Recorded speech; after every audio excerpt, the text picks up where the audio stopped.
bayani, gumagamit ng armas, at handang mamatay at handang mabuwis ng buhay. Ngunit ganoon din ba si Rizal? Siyempre. Bata pa lamang ay itinuring na siya ng tinuruan na siya ng inang si Teodora.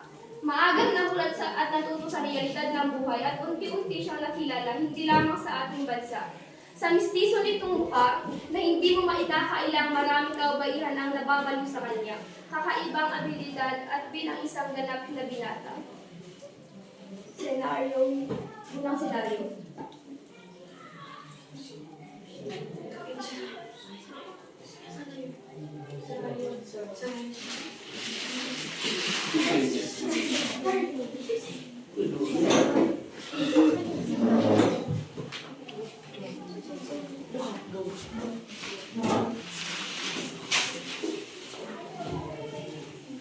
Paalam ko, Sarah.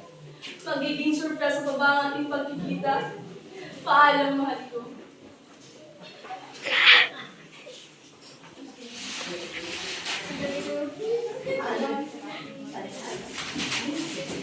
Mahal ko, hindi kita makakalimutan.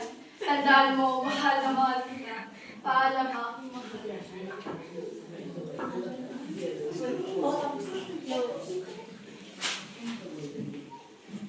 Rizal, ipangako mo sa akin na ako ang iyong babalikan. Si Klaus! Babaero?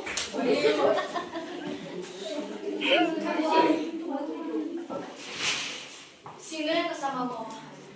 Hindi mo ba alam, Hinihili? Ako ang tunay na mahal ni Rizal. Tama ba yung narinig ko? Sabihin mo ang totoo. Anong nangyayari dito? Ano tong mga naririnig ko, Rizal? Sino sila?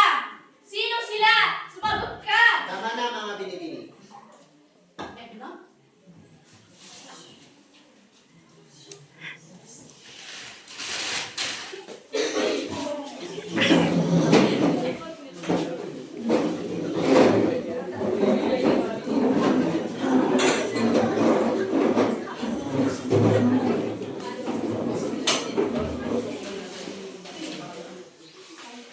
Pasensya na kayo mga mahal ko. Pero totoong minahal ko kayo.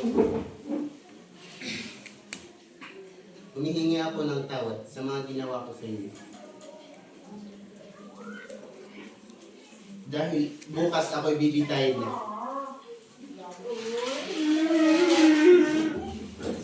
Mukhang minister.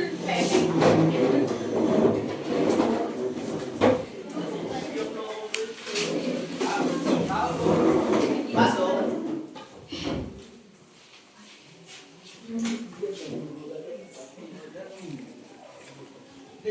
Hindi ito makatotohanan. Ito ang unang pagkakataong narinig ko mula sa iyo. Ang mga salitang hindi ka nais-nais. Mukhang ikaw ay sanay sa mga salitang yan. Jay.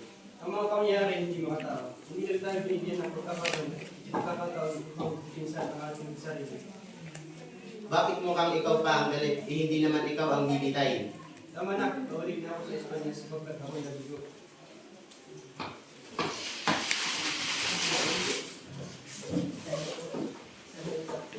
Ang mga huling araw ni Rizal.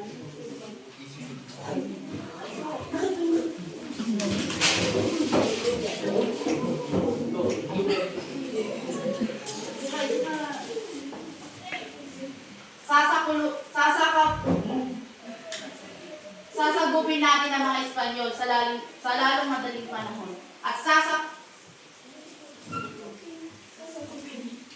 sasagupin natin ang mga Espanyol sa lalong madaling panahon at ililigtas natin si Dr. Rizal. Mabuhay si Dr.